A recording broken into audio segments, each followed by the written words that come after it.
నమస్తే welcome to Andhraprabha నేను ప్రియా కౌశిక్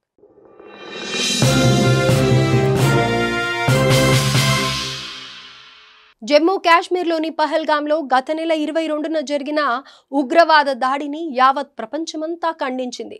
ఇక తాజాగా భారత్లోని రష్యా రాయబారి డెనిస్ అలిపోవ్ ఈ దారుణ కాండపై తన అభిప్రాయాన్ని తెలిపారు.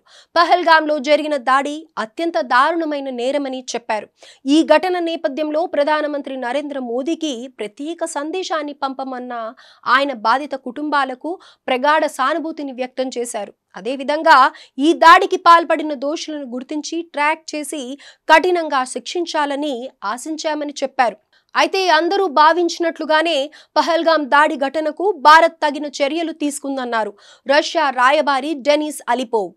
ఉగ్రవాదంపై ద్వంద్వ ప్రమాణాలు ఉండకూడదన్న విషయాన్ని కూడా తాము గతంలోనే చెప్పామని వెల్లడించారు.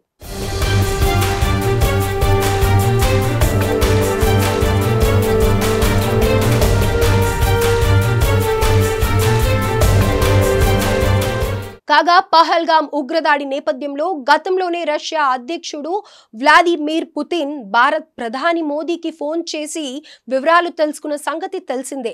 ఉగ్రవాద దాడి ఘటనను ఖండించిన పుతిన్ ఈ దారుణంలో ప్రాణాలు కోల్పోయిన 26 మందికి నివాళులు అర్పించారు. అనంతరం బాధిత కుటుంబాలకు సానుభూతి తెలిపారు.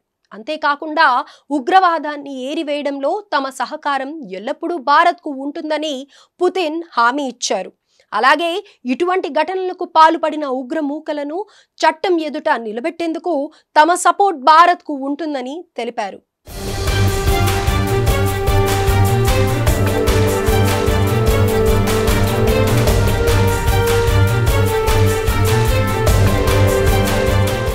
ఇక పహల్గాంలో రక్తపాతాన్ని సృష్టించి అమాయకుల ప్రాణాలను బలిగొన్న పాక్ ప్రేరేపిత ఉగ్రవాదంపై ప్రపంచం నివ్వెరపోయేలా ప్రతీకారం తీర్చుకుంటామన్న భారత్ చెప్పినట్లుగానే ఆపరేషన్ సింధూర్ చేపట్టింది.